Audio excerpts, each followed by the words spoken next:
Welcome to Fast Fun Friday. Today we're going to make a really cool, quick, easy background in an art journal. You could use it on a canvas, on a piece of paper, whatever you want to use it on. First layer is just plain old black gesso, and I just wanted to get a loose coating on both pages. I wanted to keep a border around the outside, so I'm just leaving a little space around the edges there, and a couple of not quite filled in spots right there in the middle. And it dries really fast, so I just quickly dried it with my heat tool.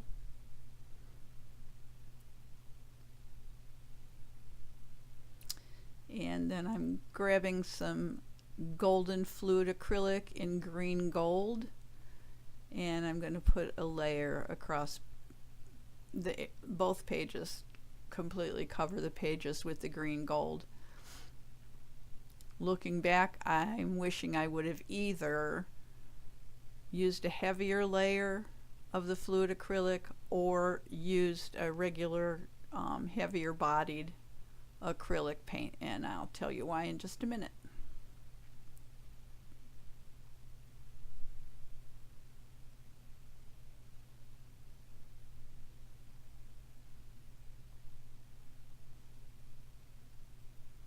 The fluid acrylic is pretty transparent, so where it's going over the lighter color of the page, it really almost looks like a neon yellowy green, but I'm going to fix that in a minute too.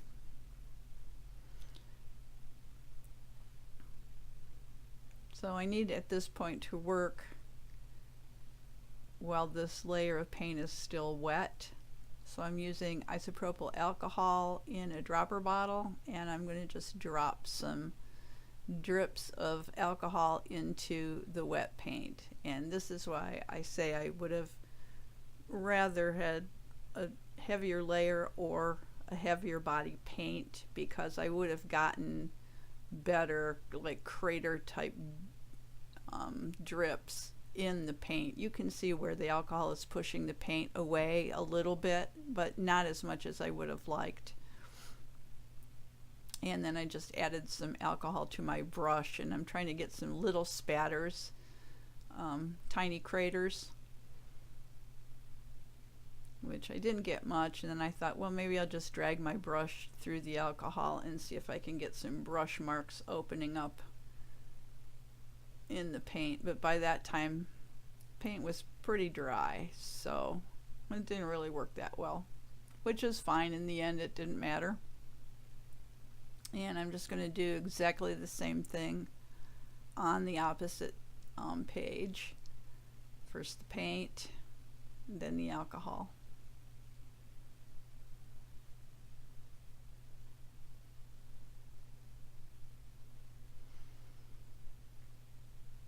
This would even be a fun background technique if you're a card maker. You'll see in the end it turned out really kind of spectacular looking for as fast and easy as it was. I did get more spatters on that second page. Spattered it first, hoping that it wouldn't be too dry, and then dropped the bigger drips of alcohol. And then I thought maybe I can lift some of this paint on those alcohol spots with the paper towel, so that's why I was giving that a try. And I got some cool texture from the paper towel. It did lift a little bit of the paint, but it all dries, the fluid acrylic and the alcohol all dry so fast. But you can see there's some texture there. It's starting to look kind of cool. Each side looks a little bit different.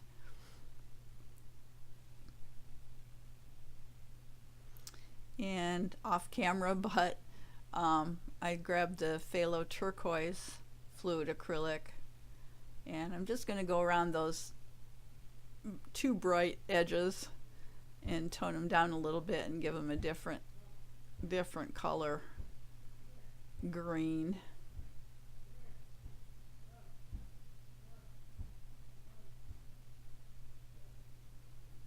And I blotted it off with the paper towel a little bit just to let some of that green gold peek through the turquoise color. And that established a better color palette for me. I like that green a lot better.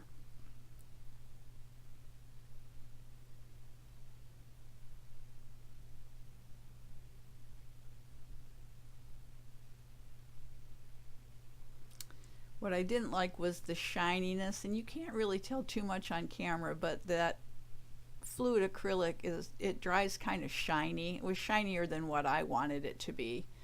So I just took that medium grit sanding sponge, and the bonus was it did lift a little bit of the paint in those alcohol spots, which I liked.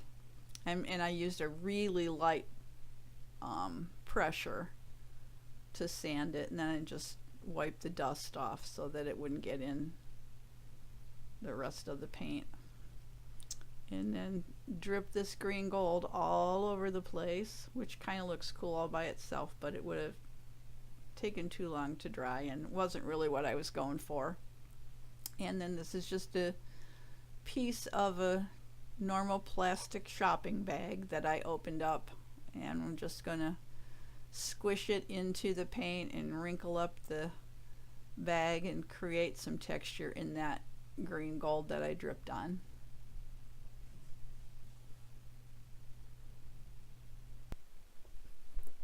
And I just move it over to the other side and do the same thing.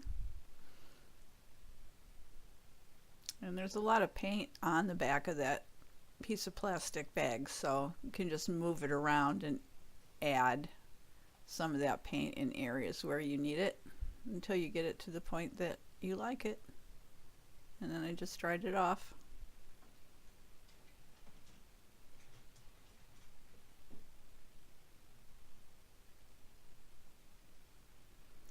And I have this red copper powder. I used it in a previous project with some alcohol inks, so I had it mixed in this little cup with some isopropyl alcohol, but the alcohol has since evaporated, so I'm just scraping it out of the container with my craft knife and sprinkling it onto the page just here and there randomly.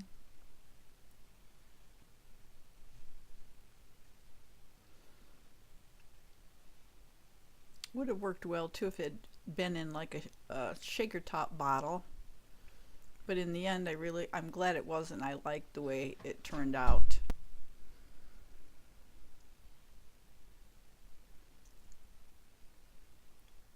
So I didn't want to overdo it, so I decided that was enough.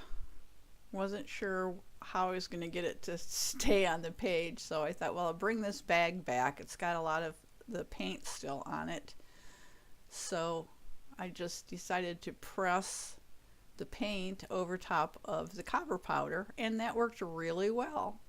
It embedded that copper down into the paint really well. What I was surprised at was the color shift from the red to the fiery orange and gold.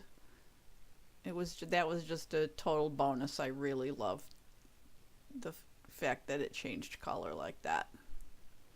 And that's basically it. It's kind of a celestial looking background. I really like it, and this coming week I will do some art on top of this background, but you can see the shine and the shimmer, and there's areas that are matte and areas that are shiny. It's just got a lot of great texture. And there's a close-up. So thanks for joining me for Fast Fun Friday, and in the meantime, go make some art. Bye.